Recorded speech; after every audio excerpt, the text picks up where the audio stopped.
LPG के ये सिलेंडरों की परमिशनें दी जा रही हैं, लोगों की ज़िंदगी से खेला जा रहा है, कोई नहीं पूछने वाला। और यहीं पर मैडम साहिबा ने वादा किया था बंसवाड़ का, बंसवाड़ तो बहुत दूर की बात है, आज पूरे 2 मंथ हो गए वहाँ पर सीटी स्कैन MRI मशीन नहीं है 3 महीने से सिविल हॉस्पिटल के अंदर। मैडम ने कई दफ़ा वादे किए लेकिन उस पर कोई अमल दरामद नहीं है। पेटाबाद हॉस्पिटल के अंदर कार्डियो नहीं है, एक्सरे की मशीन नहीं है, MRI नहीं है, क्या नहीं हैदराबाद के। और यहाँ पर दावे ऐसे बड़े बड़े हैं, सिंध हुकूमत ने ये कर दिया, ये कर दिया, क्या क्या। बिस्मिल्लाहिर्रहमानिर्रहीम, अस्सलाम वालेकुम। उम्मीद है खैरियत से होंगे। सिंध जामोती में आपका मेज़बान इमरान अली नेमन।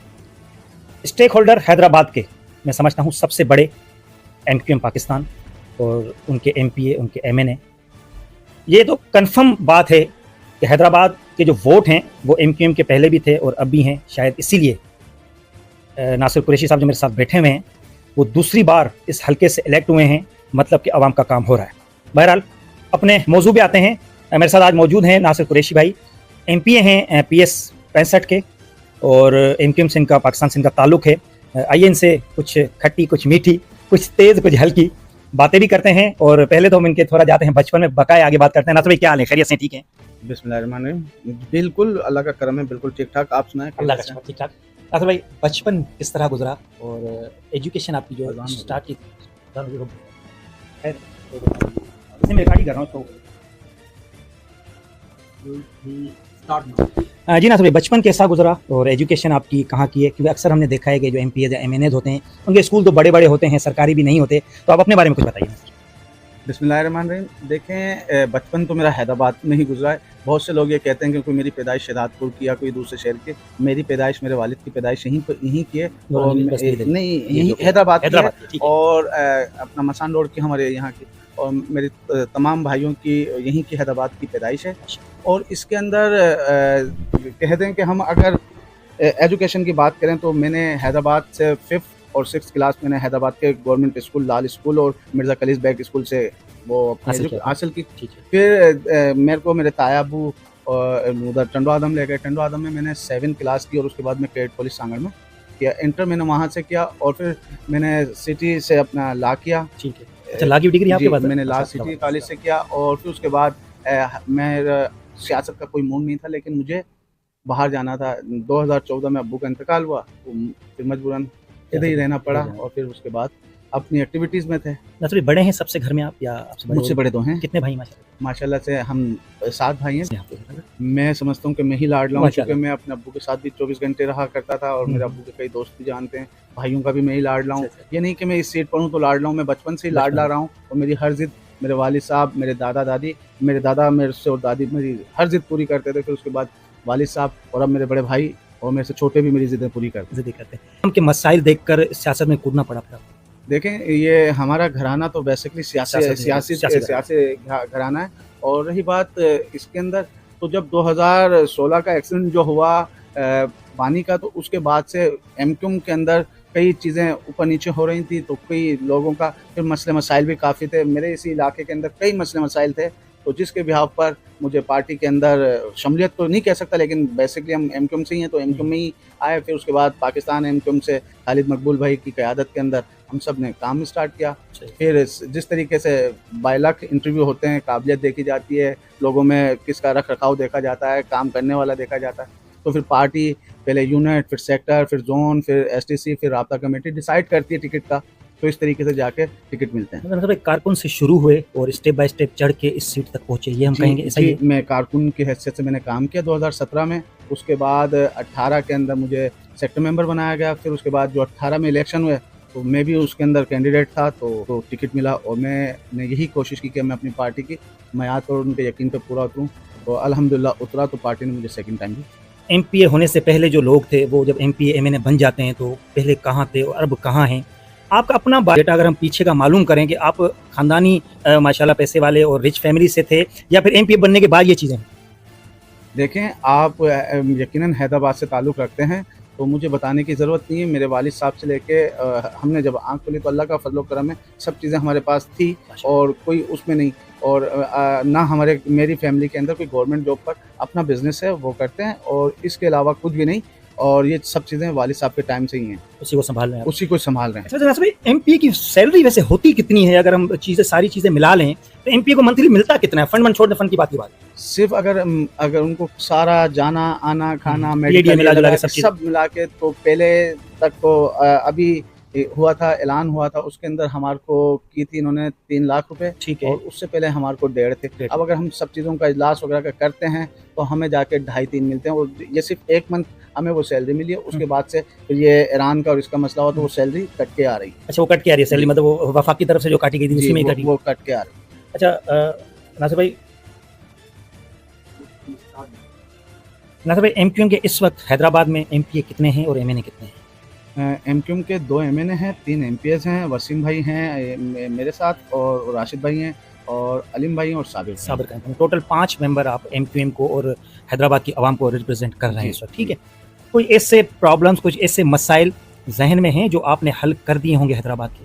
देखें, मैं जब 2018 में जब मुझे एमपीए का टिकट मिला तो आप मुझे बोलने की ज़रूरत नहीं है, मैं आपको अपनी केस की जिस गली में आप लेके चलें, अभी आप बिना बताएं तो आपने मुझसे कहा कि मुलाकात करनी, मैं आपसे मैंने कहा आ जाएं। मैं हर एक को ये कहता हूँ, मैं आपसे भी ये कहता हूँ, चलते हैं अभी अपन, आप जिस इलाके में लेके चलें आप अपनी मर्ज़ी से लेके जाएँ, चाहे वो सिंधी स्पीकिंग एरिया हो, पंजाबी स्पीकिंग हो, पठान हो, उर्दू स्पीकिंग एरिया, मैं उसमें सब में चलने के लिए तैयार हूँ। मैं समझता हूँ कि मैं सबके साथ इक्वल हूँ, और क्योंकि मेरी पार्टी भी यही सिखाती है कि सब आवाम के काम करना हमारे खिदमत का ये है अज़म, तो हम वही कर रहे हैं। सिंधी कम्युनिटी भी है, पठान कम्युनिटी भी है, उर्दू स्पीकिंग भी कम्युनिटी, उर्दू स्पीकिंग आपको वोट दिए होंगे, सिंधी कम्युनिटी पठान कम्युनिटी से भी आपको वोट मिले थे सर? जी, पीपल्स पार्टी का गढ़ है अपना, अल्लाह भला करे, लालू लशारी, अलियाबाद, यहाँ से मैं जो टाउन नेरून कोर्ट हैं उनके हल्के से मैं जीता हूँ, और अलियाबाद से तो मैंने पूरी विन की है, और वहाँ पर कोई भी एक वोट पीपल्स पार्टी को नहीं पड़ा, और ये भी क्लियर है कि फॉर्म 45 के हैं, ये 47 होंगे कोई और, लेकिन मेरी सीट ओरिजिनल 45 की है, और हम काम कर रहे हैं। रही बात जो आपने बात आगे करता चलूँ कि मसले मसाइल की, जी, इसी इलाके के अंदर 2-2 महीने लाइट नहीं होती थी, ट्रांसफार्मर देने के लिए पैसे देना पड़ते थे। साबिक एमएनए सलाउद्दीन भाई और साबिर कायम खानी भाई मौजूदा एमपी है, तो इन्होंने और हम जो राशिद खिलजी भाई और मैं और नदीम सिद्दीकी भाई, हम रात दिन काम करके हमने ये चीज़ को टर्न को ख़त्म किया, और फिर वापडा का हमने वर्कशॉप से लेके हर चीज़ करवाई, सड़कें गलियां जो तस्वुर में नहीं थी वो बनवाई, और अल्हम्दुलिल्लाह मैं समझता हूँ कि 25% या 20% मेरी पीएस का काम रोक दिया, और वो भी पूरा होने जा रहा था। ठीक, लेकिन शोरो बिरादरी जो मैं समझता हूँ आला क़यादत से भी आला है, तो वो अपने आला क़यादत की भी नहीं मानती। जो हमें 5 अरब मिले थे वो उन्होंने एचएमसी में ट्रांसफ़र करवा लिए। जहाँ हैदराबाद पैकेज के मिले थे 5 अरब? जी, जब ये जीडीए की और अपना एमक्यूएम का इत्तेहाद हुआ था, ये इमरान खान की हुकूमत, कौन सा था ये 21 और 22 के दरमियान का था, जब इमरान खान की हुकूमत के खिलाफ 5 अरब आपके मंजूर हुए थे हैदराबाद पैकेज के, और हमने काम भी स्टार्ट करवा दिया था, काम रनिंग में था, जिसके अंदर हम 50% काम करवा चुके थे। फिर मेयर साहब को शायद कोई तकलीफ पहुंची कि ये तो वैसे ही, और हमने अपने हल्के में फिर उन्होंने काम रुकवा दिया, मुस्तफा पार्क वाला काम रुकवा दिया, पीछे ग्राउंड का काम था 9 करोड़ का, वो रुकवा दिया, और उन्होंने एक एसडीए का पंप बनवा रहे थे वो रुकवा दिया, गलियाँ सड़कें सब रुकवा दी। 50% काम हो चुका था, 50% बस उनकी करनी थी। अब वो काम जब से रुका हुआ है, ये 5 अरब हमारे थे। लोग बाग बोलते हैं कहाँ है वो फंड? वो फंड मैं समझता हूँ शोरो बिरादरी के पास है। शोरो बिरादरी नहीं कहेंगे, शोरो का जाम खान शोरो और काशिफ शोरो, ये दोनों भाई हैं, वो मिनिस्टर हैं, वो मेयर हैदराबाद हैं, तो अभी तो जिसकी लाठी उसकी भैंस। तो आप समझते मतलब ये फिर हुई इंतकामी कार्रवाइयाँ हुई, फिर हम यही समझेंगे, इसीलिए मतलब वो पैसा इन्होंने ले लिया, कह सकते हैं हम? ये जाहिर सी बातें, देखें एक बंदा 18 साल से सिंध पे काबिज बैठा हुआ है, सिंध पे कब्जा करके बैठा हुआ, बड़े बड़े दावे हमने ये कर दिया। मुझे सिर्फ आप ये बता दें 18 साल के अंदर कोई यूनिवर्सिटी, कोई स्कूल, कोई डिस्पेंसरी कुछ बनाइए तो वो दिखाएं। बेनज़ीर फ्लाईओवर की हम बात करते हैं तो वो भी 8 साल तक मैं मुसलसल आवाज़ उठाता रहा, कहीं ना कहीं मोहतरमा का इनको लाज आया, उनके नाम की लाज रखने के लिए काम स्टार्ट करवा दिया। और ये एक ही दावा करते हैं आए आटोबान भी साबिर कायम खानी भाई की स्कीम है 2012 की, वो अब जाके सिंध हुकूमत ने काम किया। यकीनन सिंध हुकूमत ही है तो काम उसी का करवाने का फ़र्ज़ बनता है। अब ये आटोबान की भी हकीकत में बताऊं, आप अगर मेन गिद्दू चौक पे खड़े होंगे तो उसके बैक पर जाएंगे, हुसैनाबाद वाली साइड्स पर जाएंगे और कोटरी वाली साइड पर जाएंगे, वहाँ का रोड नहीं बना हुआ, वहाँ की सेवरेज सड़कें टूटी हुई हैं। 2 नंबर पर आप टर्न पे करेंगे तो वहाँ पर ना कोई सेवरेज का सिस्टम रोड टूटा हुआ। फिर आप 6:45 का ब्रिज क्रॉस करेंगे तो उधर के बाद एक खंडर लाड़काना दिखाई देता है कि वो बिल्कुल लाड़काना, मोहनजोदड़ो कहेंगे और मोहनजोदड़ो भी कहेंगे तो कोई बुरा नहीं है। वो वहाँ तक आप देखें, चैनल के पुल पर आप जाके देखें, वो जो कंवर नवीद भाई के टाइम पर मैं समझता हूँ 7-8 अरब मिले थे, जिसके अंदर कई फ्लाईओवर, ट्रामा सेंटर, पार्क, रानी बाग, कई रोड, कई सड़कें, कई स्कूल, गुलिस्तान सरमस्त, ये सब चीज़ें उन्हीं के टर्म का हुआ। मतलब तख्तियाँ लग रही हैं सिर्फ, अब यही हाल है सर? मैं तो काशी शोर साहब को तख्ती मेहर के नाम से उनको मैंने लक़ब दिया हुआ, क्योंकि अच्छा। उनका तख्ती लगाने का शौक है। मैंने कहा मेरे हल्के में भी आए, काम करवाएं, मैं आपकी तख्ती खुद अपने ज़ाती पैसों से बनवा के लगवाऊंगा, लेकिन जो हमारे पैसे हैं उनको ही आप यूज़ कर लें, हमारे हल्कों में काम करवा दें, आप अपने ही बंदे खड़े करके करवा दें, लेकिन करवाएं। और हमें अपनी गलती एक्सेप्ट करने का अगर हुनर है तो वो भी अपनी गलतियों को एक्सेप्ट करें, आके बताएं कि हाँ 5 अरब हमने इनके ट्रांसफ़र करवाए हैं एचएमसी में, वो कहाँ लगे। जब अगर वो ऐसे लग सकते हैं कि 8-8 करोड़ और 7-7 करोड़ का एक फ्लैग लग सकता है डी पार्क में, तो फिर तो कुछ भी हो सकता है। डी पार्क पे तो बड़े उछलते कूदते हैं कि हमने बड़ा तीर मार दिया है और हमने ये कर दिया, हमने वो कर दिया है, सोशल मीडिया भरा हुआ है इनके कामों से, मतलब ये सारा दिखावा नजर आ रहा है फिर से।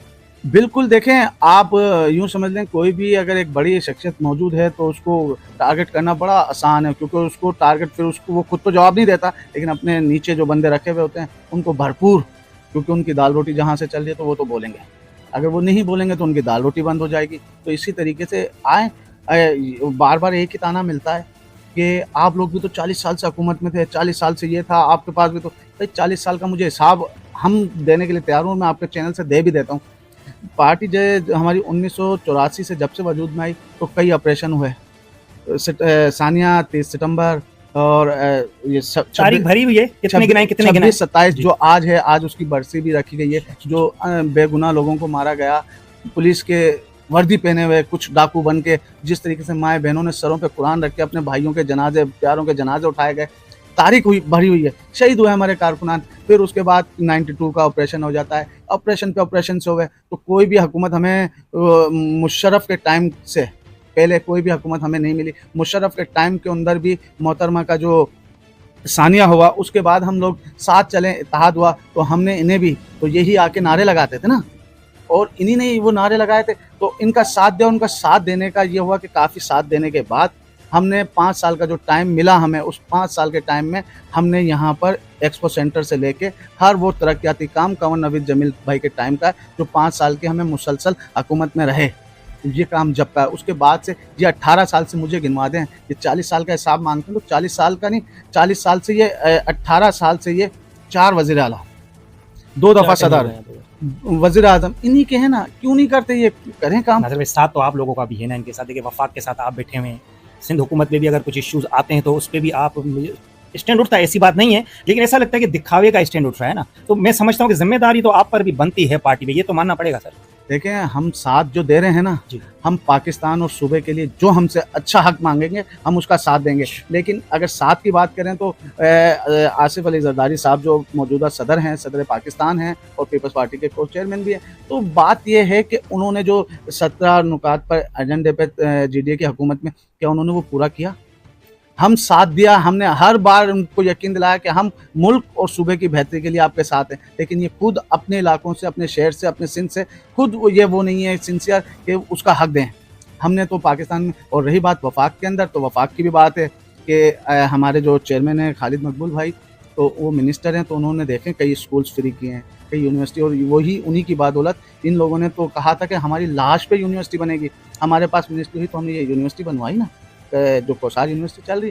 तो बात यह है कि हम तो करके दिखा रहे हैं, कोई और कई इनके पास मिनिस्ट्रियाँ, इनके पास हैं, वज़ीर आला साहब के पास 11-11 मिनिस्ट्रियाँ मौजूद हैं, उनसे कोई हिसाब लेने वाला नहीं, करप्शन का एक टोला चल रहा है, जितना खा लें। बहरहाल उनकी और हमारी कबर सेम है, क्योंकि जाना उन्हें भी मिट्टी में, जाना हमें भी मिट्टी में।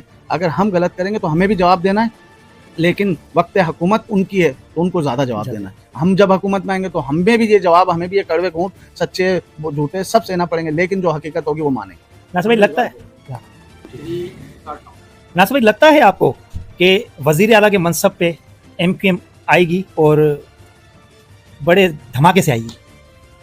देखें, आने को तो मैं अगर यही बात कहूँ कि जो इन्होंने पैक्ट किया हुआ है, होने को तो क्या नहीं हो सकता। जब इमरान खान वज़ीर आज़म बन सकता है तो MQM का भी वज़ीर आला बन सकता है। ठीक है, जरदारी साहब इतने कैसे सदर और जरदारी साहब पर ताहयात के लिए उनको माफ़ी मिल सकती है, तो कोई हमने कोई कत्लों से कोई दुनिया कोई भरी हुई है, सबका माजी उठा के देखें, सबके माजी के अंदर कोई ना कोई छेद हमाम में जरूर है। सारे नंगे हैं सर। ठीक है, ऐसा ही और जितने भी हैं सबके अंदर छेद मौजूद होंगे। सही बात। अगर हम पर भी एक दफ़ा यकीन करें, सिंधी हमारे भाई हैं, पंजाबी हमारे भाई हैं, पख्तून पठान सब हमारे भाई हैं, हम तासुब की सियासत तो करते नहीं हैं। आप एक दफ़ा मौका मिले तो उस मौके के अंदर पूरा उतर के दिखाएंगे और यकीन जाने कि हम हर चीज़ करेंगे और हर चीज़ वो जो पाकिस्तान और हमारे सूबा सिंध के लिए बेहतर होगी, हम वो हर इक़दाम उठाएंगे। नासिर भाई, आपके हल्के की तरफ आ जाते हैं, आपकी पर्सनल लाइफ पे भी आ जाते हैं। क्या वजह है कि जो भी कत्ल इर्द गिर्द होता है या आपके हल्के में जो कत्ल होता है उसका डायरेक्ट इल्ज़ाम आप पर सामने वाला लगा देता है, फिर दूसरे तीसरे दिन वो तरदीदें करते फिरते हैं कि नहीं हमने ऐसा नहीं किया? इससे क्या है, वजह क्या है? ये आप अभी महानूर मंगसी का कत्ल देख रहे हैं, इससे पहले एक मुस्तफा पार के यहाँ कत्ल हुआ था, वो भी आपके आप पर छींटे पड़े थे। क्या वजह क्या है? ये कोई साजिश है या वैसे बस किसी का भी नाम ले लो आप? लेकिन जो इससे पहले जो मर्डर हुआ और उसकी भी ये तहकीकात है, वो 2 का पुराना 2008 और 9 का झगड़ा था। उसका प्लान था जो आपस में उनका हुआ। ये कुरैशी हैं तो जाहिर सी बात है छींटे तो उछलते हैं। दुआ सलाम उनसे भी है तो दुआ सलाम इनसे भी है, कहीं ज़्यादा होती है कहीं कम होती है, लेकिन किसी की भी पर्सनल लाइफ के अंदर का मोहरा मैं नहीं हूँ। अब एज MP हूँ तो कोई भी आसानी टारगेट कर सकता है, शायद मेरा नाम लेके इस केस को वो हाईलाइट करना चाहता थे या उसको उछाल के, लेकिन मैं आज भी उस बात पर आमादा हूँ कि मैं कहीं किसी भी 2 नंबर के अंदर कहीं पाया जाऊँ तो मेरे खिलाफ कार्रवाई करें बिना हिजाब। मैं खुद आके एक्सेप्ट करूँगा कि ये गलत है। महानूर मंगसी की बात कर लेते हैं। और ज़ात ही बहुत ही गलत हुआ जो भी हुआ, उस केस में भी आपको अभी तक भी खींचा जा रहा है कि बिलाल का इनको पता है, इनको पता है। मैं महानूर की बात बताऊं, महानूर हमारी बहन है, ठीक है। महानूर मंगसी जो भी है वो हमारी बहन है। और रही बात बिलाल की, तो आप उनकी वालदा का भी इंटरव्यू सुन लें। जब बिलाल इतने जुल्म सितम करता था तो मुझे एक दफ़ा तो बताते, ठीक है। मैंने उनकी वाइफ को आज तक कभी हुबहू नहीं देखा। मेरे पास एक दफ़ा वो कंप्लेन लेके आई थी इस वाक़े से कम 5-6 महीने पहले, जब उसने दूसरी शादी की थी, ठीक है। तो मैंने फिर राब्ता नहीं हुआ तो फ़ोन पर उन्होंने बात किया, तो मैंने बोला भाभी इंशाअल्लाह ताला आपके साथ भरपूर मैं उसको समझाऊंगा। अब वो रही बात बिलाल पर सपोर्ट की और हाथ रखने की, तो ऐसा कुछ भी नहीं है। मेरा किसी उस बंदे के साथ सपोर्ट और हाथ नहीं है जो गलत काम करेगा, ये उसका निजी मामला है। वो अगर आए और अगर कहीं मेरी उसकी सरपरस्ती है तो मैं आपके चैनल के थ्रू कह रहा हूँ कि मेरे खिलाफ भी कार्रवाई करें। मैं पुलिस से भी कहता हूँ उसको ढूंढें, कानून के मुताबिक जो राइट बनता है वो सजा दें। समझते हैं पुलिस की ना एहली है, बहुत टाइम हो गया है और मतलब वो पकड़ा भी नहीं जा रहा। हालांकि मैं अगर पर्सनली आपको बताऊं कि मेरे पास कराची की एड्रेसेस आई थी, वो तक हमने SSP तक पहुंचाई थी, लेकिन अब क्या क्यों मतलब कार्रवाई हो क्यों नहीं? इसमें भी आपका नाम घसीट रहे हैं कि भाई नासिर कुरैशी का बंदा है इसलिए इसके खिलाफ कार्रवाई नहीं। देखें इस टाइम पे जो SSP हैदराबाद हैं शाजिब चाचड़ बहुत अच्छा काम कर रहे हैं और कई SHOs हैं जो अच्छा काम कर रहे हैं। और मैं तो ये भी कहूँगा कि जब सदर आसिफ अली जरदारी साहब के जब वो निशान इम्तियाज़ दे सकते हैं तो यहाँ के भी SSP जो अब DIG होने जा रहे हैं या DIG हो गए हैं, जो साबिक SSP हैं, मौजूदा SHO SSP, उनको भी अवार्ड दिया जाए। और ट्रैफिक पुलिस वालों के लिए भी कुछ सोचा जाए, धूप में कड़ी धूप में खड़े होकर वो हिफाजत के लिए ट्रैफिक को काम करें। और रही बात, ये बात घूम जाएगी बिलाल वाली कि शाजिब चाचड़ साहब जो अच्छा काम कर रहे हैं, अगर ये सवाल आप उनसे करें तो ज़्यादा बेहतर है। अगर शाजिब चाचड़ या कोई एक SHO ये कह दें कि मैंने पर्सनली तौर पर बिलाल को सपोर्ट के लिए फ़ोन किया, मेरे फ़ोन नंबर आप चेक करवा सकते हैं, कुछ हाँ राब्ता ज़रूर हुआ था, मैंने उसको ये ज़रूर कहा कि ये तुमने गलत किया है, तो बहरहाल जो पुलिस की कार्रवाई बनती है वो करें। जो सपोर्ट करने वाला होगा वो सामने आएगा। मैं ऐसे किसी बंदे को भी सपोर्ट नहीं करूँगा जो, हम भी माँ बहन बेटी वाले हैं, ये उसका ही नहीं है। और बाकी कई चीज़ें हैं, उसको इसके सज़ा होनी चाहिए अगर उसने ये काम किया है तो। और मैं ये चाहता हूँ कि ये यहाँ पर नहीं, मर्डर तो देखें उसके बाद भी कई चीज़ें हो रही हैं, लेकिन पुलिस को अपना थोड़ा और सख्त करना पड़ेगा। जिस तरीके से मंशियात पर उन्होंने काबू पाने के लिए क्या और चीज़ हुई। लेकिन मैं आपके चैनल से महानूर की फैमिली के साथ मेरी हमदर्दियाँ हैं। सर गए हैं आप उनके पास इतना टाइम? मेरे उनके वालिद से और उनके चाचा से फ़ोन पर बात हुई है और मैं उन दौरान कराची में इजलास चल रहे थे तो वहीं पर था और मैं रात ही कराची से आया हूँ इजलास से। अब समझते हैं एक बार जाना चाहिए, मुझे जाना चाहिए, मैं जाने के लिए और उनको आपके चैनल से जहाँ पर भी मेरी उनको ज़रूरत है मैं उनके साथ सपोर्ट करने के लिए तैयार हूँ। लेकिन बिलाल की इस मैटर से लेके या उसके कोई भी अनलगे मैटर से मेरा कोई वास्ता नहीं। नासिर भाई जहाँ रह रहे हैं आप, उसके अंदर बिलाल के जो वालिद हैं वो मौजूदा हमारे STC मेंबर भी हैं, ठीक है। और वो यकीनन जब MQM के वो जिम्मेदारी पर है उनके वालिद, तो इनका घर भी MQM से, ठीक है। तो ये तस्वीरें बनना और तस्वीरें चलाने के आते हैं, बहुत से आते हैं। अब आप आगे मेरे साथ, अभी आपका इंटरव्यू अगर कोई मीडिया वाला मेरे से बार बार इंटरव्यू लेगा और वो काम के लिए लेता है, बोलने वाले ही आपको पसंद है तो वो उनके ही लेता है। अब उसका मतलब ये कोई है कि आप बाहर जाके कुछ हो जाए तो उसका जामीन मुझ पर डाल दें, तो ऐसा नहीं होना चाहिए। साफ तहकीकात करवाएं, जो भी उनको सजा दिलवाएं, हम बीच में आए तो फिर हमें बोलें। आखिरी 2 सवाल, हम जहाँ रह रहे हैं, आप जहाँ रह रहे हैं, थोड़े ही फासले पे सानिया परेटाबाद, मैं समझता हूँ हैदराबाद का बिल्कुल ही एक ऐसा सानिया जो ना भूलने वाला है। क्या उनके जो विक्टिम्स थे, उनको उनका हक मिला है या अभी तक बीच में चीज़ें लटकी हुई हैं? देखिए, वो सानिया पेटाबाद 2 दिन के बाद उनको 2 साल हो जाएँगे, 2 दिन बाद, यानी कि हम समझते हैं कि 30 मई को उसको पूरे 2 साल गुज़र जाएँगे। उन 2 साल के अंदर आप उनको वो 27 घराने में आपको नाम भी याद है, मुझे जी, जी। आज भी उन 27 घरानों पे भी ले जा सकता हूँ। जहाँ-जहाँ मुझसे जो हो सकता है वो भी कर रहा हूँ, जो नहीं, पर्सनली तो आपने किया है, इसमें और कोई शक नहीं है, उसकी इसमें कोई शक उसकी नहीं है। जो बिल्कुल, गवर्नमेंट से बिल्कुल। बनती जी, थी, जी। वो सब चीज़ें करवा दी ज़बरदस्त। और वो सब चीज़ें दे दी। लेकिन मैं इसके अंदर जो नाराज़ हूँ, हुँ। चाहे वो हम इत्तेहादी हों या कुछ भी हों, सच को सच है, झूठ को झूठ है। वज़ीर-ए-आज़म साहब ने जो वादे किए थे, वो आज 2 साल गुज़रने पर आ गए, वो पूरे नहीं किए। उन्होंने ऐलान किया था मैं आऊँगा, वो भी नहीं आए। उन्होंने कहा था कि मैं उनको कुछ पैकेज दूँगा, उन्होंने वो भी नहीं दिया। वही पैकेज रुका हुआ है, बाकी जो हम सूबे के लेवल पर और जो अपनी मदद और जो दोस्तों से करवा सकते थे, वो हर एक को करवा के दिया। आज भी कई फैमिली राब्ता करते हैं, तो उनसे जो हमसे हो सकता है, वो कर रहे हैं, मैं और मेरी पार्टी।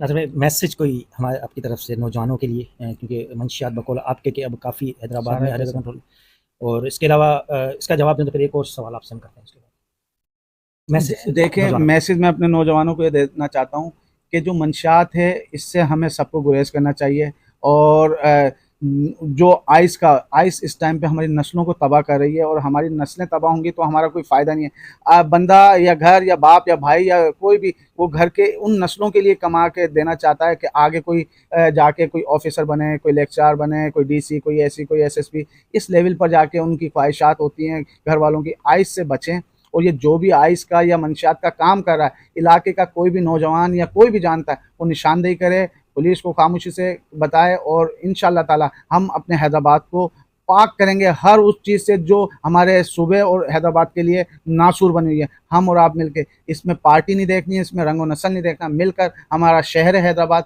इसको साफ़ करना और इसकी हिफाज़त करना हम सबकी ज़िम्मेदारी है और पाकिस्तान की अफ़वाज और सूबा सिंध, इनकी सबकी ज़िम्मेदारी हमारी है। हैज़ा हम पाकिस्तानी अपनी अफ़वाज को भी सपोर्ट करते हैं, जिस तरीके से वो सरहदों पे हमारे नौजवान शहीद हो रहे हैं और हिफाज़तें हमारे लिए कर रहे हैं, तो उनको जितनी खराज तहसील पेश की जाए कम है और हम किसी भी बुरी चीज़ का हिस्सा नहीं बनेंगे। शाहराह भुट्टो, शाहराह फैसल, कराची की ये शाहरा बन गई, ये शाहरा बन गई। कैसा लगता है ये शाहराह भुट्टो कुछ ज़्यादा ही नहीं ऊपर आ गई सर? देखें, शायद उनको ये समझते हैं कि ना उनके ज़हन में और उनके वलवले में जो हैं उनका शायद अभी तक डर और खौफ है, उनको वो हमारी शक्लों में देखते हैं शायद। और जबकि हमने सबको मालूम है कि लातालुकी की हुई है और हमने वो लातालुकी पाकिस्तान और सूबे के लिए की है। जो हमारे सूबे और पाकिस्तान के लिए बेहतर होगा, हम वो हर इक़दामात उठाएँगे, चाहे कोई भी हो।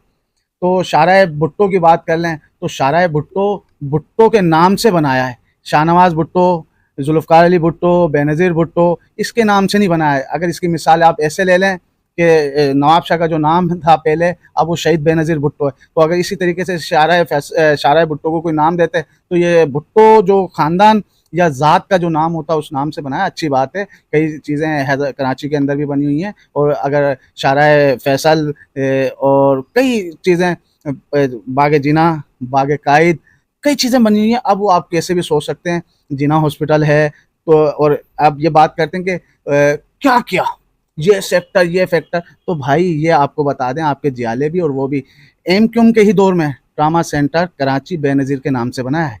वो एमक्यूएम ने ही बनाया, आपकी कारकर्दगी नहीं है। आप बात करते हैं, एक उठा के एनआईसीवीडी ले आते हैं, इसमें भी आपका रोल नहीं है। आप हैदराबाद के सिविल हॉस्पिटल की हालत देख लें, आप पेटाबाद सिविल हॉस्पिटल की हालत देख लें, आप नज़ीर हुसैन हॉस्पिटल में एक बच्चों के लिए एक्सरे की मशीन थी, वो भी चांद मेडिकल कॉलेज ले गए। प्रोग्राम किया है। तो बात ये है कि ये सब चीज़ें आप पर ज़िम्मेदारी बनती हैं। आप 15-15, 16 सालों से एक-एक ही मिनिस्ट्रियों पर काबिज़ हैं। खुदारा हमारी आपसे कोई ज़ाती झगड़ा नहीं है। जियाले भी आपको चाहते होंगे, जियाले भी आपसे कहीं नाराज़ होते होंगे। लेकिन हम चाहते हैं कि आप अगर ये जाके देखें, जब सूबाए पंजाब जब शुरू होता है तो वहाँ पर अलग ही लगता है। आप भी और हम भी सब तारीफ़ करें, वहाँ पर कोई सोने के पहाड़ नहीं बना दिए। बस ये है कि वो हो सकता है हमसे ज़्यादा बुरे हों, लेकिन उन्होंने ग्राउंड पर जो काम करवाया है वो देखने जैसा है। हम आपको 24 घंटे गलियों में, चौकों पे घूमते हुए नज़र आएँगे। प्रोटोकॉल या ये चीज़ें रखने का शौक़ हमारी पार्टी को ना था ना है, रखे हुए भी हैं, ऐसा नहीं कि रखे हुए भी हैं। अगर हम प्रोटोकॉल पे चलें तो हमारे यूनिट, सेक्टर, हमारा ज़ोन, यही हमारे लिए प्रोटोकॉल बहुत है और हमारी आवाम हमें जो इज़्ज़त से प्रोटोकॉल देती है, यही बहुत है। आप लोग, आपको इतना डर है कि 10 मील जाके कभी आपने किसी गरीब को अपने साथ बिठाया तो फोटो सेशन के तक। मैं इन्हें कहता हूं कि आप ये मेरे साथ विजिट करें और मैं इनके साथ। ट्रैफिक के मसाइल आपके सामने, क्योंकि आप भी जिस जगह रहते हैं वहाँ से जाने में भी आपको सारी बहुत परेशानी होती होगी, किस तरह ये मसाइल हल होंगे या आगे कब तक ये मामला ठीक होंगे, थोड़ा इस पर हमें बताइए।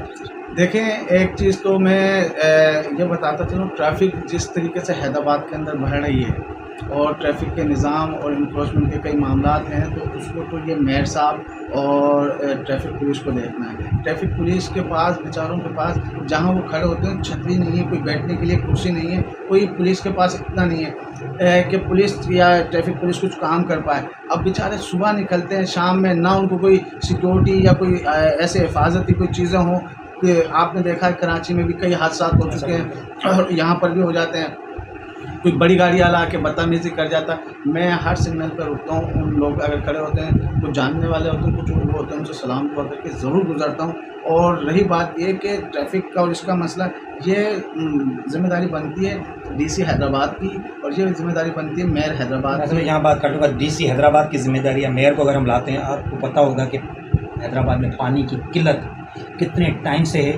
मुझे तो ये समझ नहीं आ रहा है कि ना मेयर की तरफ से कोई जस्टिफिकेशन आती है, ना DC हैदराबाद की तरफ से जस्टिफिकेशन आती है। क्या वजह क्या है? मतलब अवामी इशूज़ पे उन्होंने कान बंद कर दिए अपना। क्या लोग एहतजाज कर रहे हैं, कहीं महीने से पानी नहीं, कहीं 2 महीने से पानी नहीं, क्यों? मतलब सुन क्यों नहीं रही वो लोगों की बात? क्या वजह है? देखें, कुछ ऐसे ऑफिसर भी होते हैं जो बेचारे काम करना चाहते हैं, लेकिन सियासी दबाव की वजह से वो बेचारे चुप हो जाते हैं। DC साहब काम करना चाहते हैं, लेकिन DC साहब को प्रेशर है, वो बेचारे बोल नहीं सकते और वो आके यही कहेंगे कि मुझे प्रेशर नहीं। बाद वक्त हमें भी प्रेशर आता है, कहीं लेने का होता, कहीं नहीं लेने का होता। रही बात जो हैदराबाद को उन्होंने बूंद बूंद तरसा दिया, तो वो मैं फ्लोर पर हर दफ़ा में कहा और अभी 4 रोज़ पहले भी मैंने फ्लोर पर कहा कि 4 माह से पानी नहीं आ रहा। पानी की एक वजह बिल्कुल सिंपल सी है, या आए दिन कभी मशीन का रोना रखते हैं, कभी कुछ का।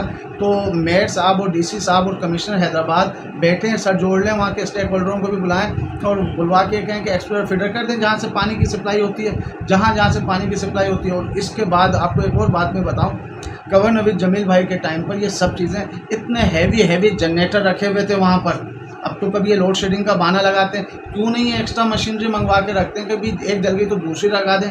इनके पास काम करने का नहीं है। आप ये हमसे आइडिया लेंगे तो इनकी इज्जत कम हो जाएगी, या इनको भाई आप आइडिया हमसे लेंगे, आप हमसे मशवरा लेंगे, आप ही काम करेंगे, इज्जत आपकी भी हो जाएगी, हमारी भी होगी। अल्लाह के फजल करम से अवाम में हमारी इज्जत है, अवाम हमसे मुतालबा करिए। मेयर को नहीं चीखती है, वो MP MNA से शिकायत करती है, MP MNA को ही बोलती है, जबकि जिम्मेदारी DC कमिश्नर और मेयर की बनती है। लेकिन आवाम को पता ही है इस काबिल है नहीं, काम सिर्फ MP MNA ही करेंगे, तो MP MNA ही करते हैं। आपका एक सवाल जो रह गया था मकबूलियत का, मकबूलियत तो ये देखें, हमारे चेयरमैन है डॉक्टर खालिद मकबूल, तो उनका नाम से आप देख लें मकबूल हैं, तो मकबूलियत तो खुद ही होनी है। और खालिद भाई जिस तरीके से काम कर रहे हैं, MQM का हर दौर में थोड़ा सा अगर ग्राफ डाउन हुआ तो उससे उभर के आई है। और इसी तरीके से लोग बाग, अगर कुछ लोग अगर अपनी मालमेंट नहीं करें, फ्री हैंड और फेयर खेलने दें, तो ये हैदराबाद कल भी MQM का था, आज भी इंशाल्लाह ताला MQM का ही रहेगा। शख्सियत और उस पर MQM कभी बिलीव नहीं करती। MQM अपने काम पर, आवाम की खिदमत पर यकीन रखती है और वो करती रहेगी। मैं आखिर में फिर एक बात और आपके चैनल के थ्रू से एक कह दूँ, उन लोगों के लिए, उनके सब के लिए, उन मुखालफिन के लिए भी, हद करते हो यार, हद करते हो यार, खेल भी तुम्हारा और बारी भी। हद करते हो यार, खेल भी तुम्हारा और बारी भी। कहाँ से सीखी है तुमने दोस्ती भी और मक्कारी भी? अल्ताफ हुसैन साहब की बातें चल रही हैं कि इस्टेब्लिशमेंट से उनकी बातें चल रही हैं, और हो सकता है कि आने वाले जून में जो है कोई बड़ा धमाका हो और पता चलेगा अल्ताफ भाई आ रहे हैं। अल्ताफ भाई जब अगर आ जाते हैं, चलो हम मान लेते हैं कि आ जाते हैं, तो फिर आपकी MQM पाकिस्तान कहाँ खड़ी है? देखें, एक बात, शायद मेरी बात कोई आप मुझे कुछ कहीं इम्तहान में डालना चाह रहे हैं, तो वो बात नहीं है। लेकिन जो बात है, अगर इस्टेब्लिशमेंट से बात चल रही है तो फिर उन पे पाबंदी किसने लगाई थी?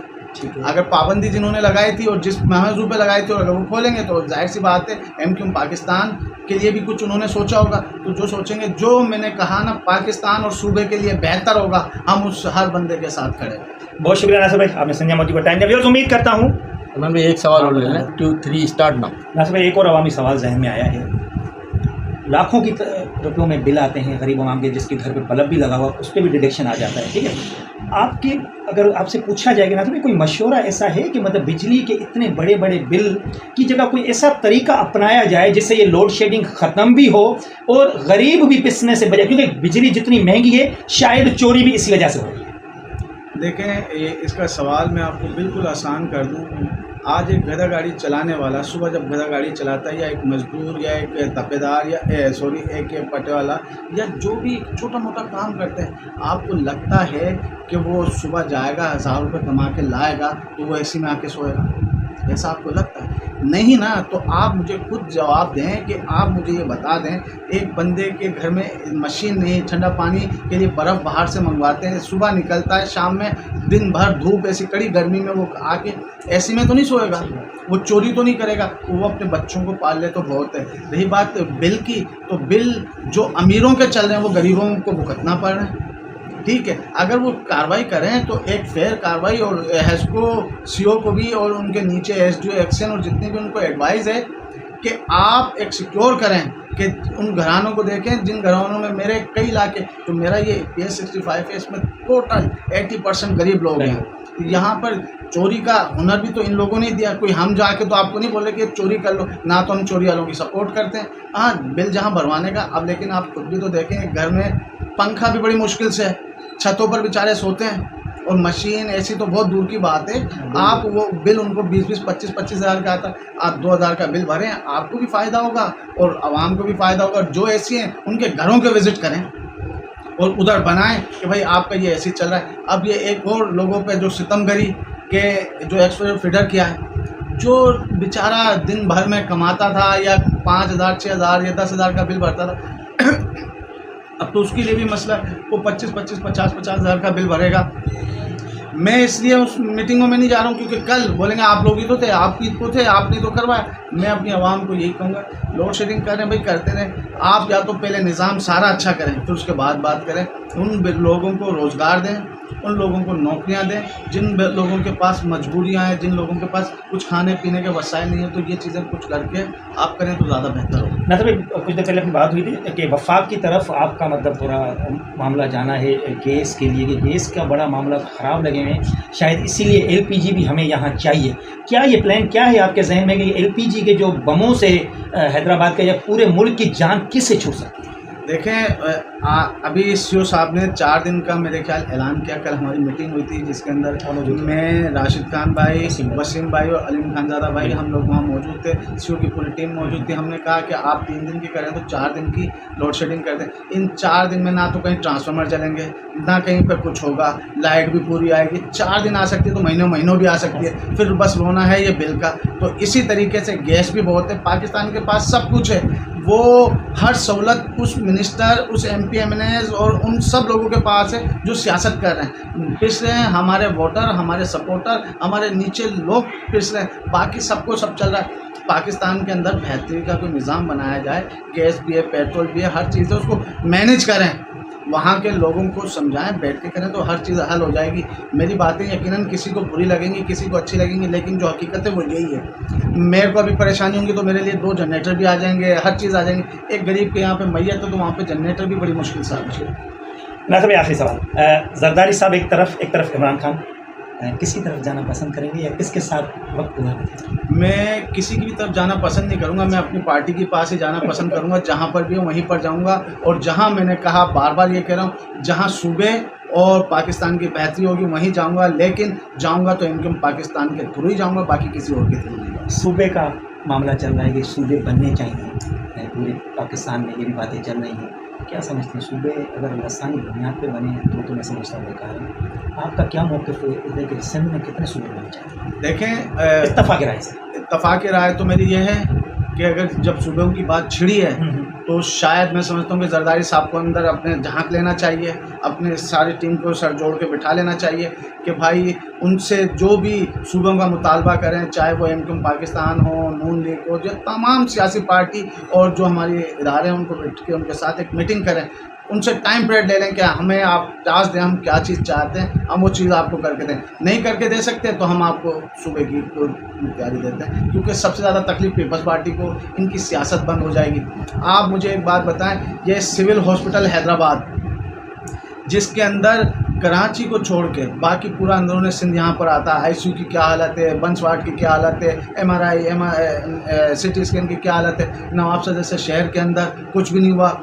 लास्ट टाइम पर मैंने कहा था कि एक हमारी बहन ने एमपीएस ने कहा था पीपल्स पार्टी की कि लंदन से, अमेरिका से, इंडिया से इधर ट्रांसप्लांट करवाने आ रहे हैं, और हमारे ही और उनके ही एमपीए बाहर लंदन से वो ट्रांसप्लांट करवा के आए। ऐसा ना झूठ बोलें।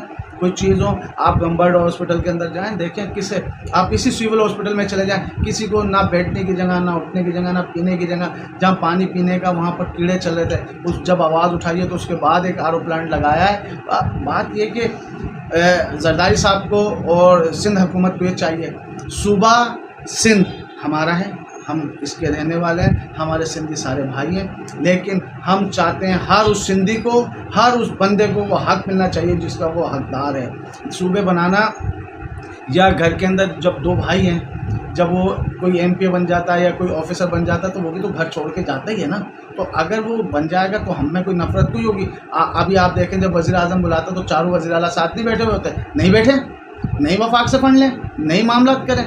बात यह है कि जहाँ सूबे की तरक्की की बात आएगी हम करेंगे, और सूबे के लिए बेहतर ये, अगर 1 से 2 हों तो बेहतर नहीं है, 2 से 4 हों तो बेहतर है। अभी पाकिस्तान के अंदर हमें मिलजुल के पाकिस्तान को आगे लेके जाना है। हम ये सूबे से निकलें, पाकिस्तान का सोचें। पाकिस्तान होंगे तो सूबे होंगे, हमारी सियासत होंगे। अगर पाकिस्तान ही नहीं होगा तो हम सूबे का या सियासतों का क्या करेंगे। हमें मिल के हर वो इक़दाम उठाना चाहिए, वो कोई सा भी सूबा हो। पंजाब तक हम पहुँचेंगे, सिंध का नहीं लगता है कि पंजाब जैसा सिंध कभी बनेगा? इंशाअल्लाह ताला पहुँचेगा, लेकिन उसकी शर्त यह है कि इस फ़िलहाल इनसे जरदारी टोले से और जरदारी की हुकूमत से जान छुड़ानी। बहुत शुक्रिया नासिर भाई। ओके नासिर भाई, एक दिन का सीएम, आपने मूवी भी देखी होगी, आपको अगर ये मौका मिले और एक दिन का सीएम आपको बनाया जाए तो ऐसा क्या कर जाएंगे जो इसकी वजह से लोग कहेंगे कि नासिर भाई सीएम होना चाहिए? मैं ऐसा बनूंगा, अलबत्ता तो ऐसा हो नहीं सकता, वो फिल्म है, वो हकीकत है। 24 घंटे जब तक इन फ़ोनों की और इनकी इधर की उधर की आएंगे तो वो 24 घंटे बड़े टेन्योर के अगर आप आ जाते हैं तो। और रही बात ये, अगर एक दिन का भी बनेंगे तो मैं तमाम जितने भी प्यून से लेके और वज़ीर आला तक, जिसके अंदर मैं खुद भी हूँ, तो उन सबको सज़ाए मौत की सज़ा दे दी जाए, क्योंकि सभी करप्ट होंगे और सभी उसके अंदर होंगे। अगर 1-2 अच्छे चले जाएंगे तो कोई वो नहीं, और फिर नई क़यादत, नए लोग आएँ तो वो ज़्यादा अच्छा होगा। बहुत शुक्रिया नाज़िर भाई, बहुत शुक्रिया, आपने टाइम दिया। व्यूअर्स, उम्मीद करता हूँ ये गुफ्तगू और ये बातें आप लोगों को ज़रूर पसंद आई होंगी। लाजमी शेयर कीजिएगा और कमेंट सेक्शन में अपनी राय ज़रूर दीजिएगा। अपना बहुत ख्याल रखिएगा। अल्लाह हाफ़िज़।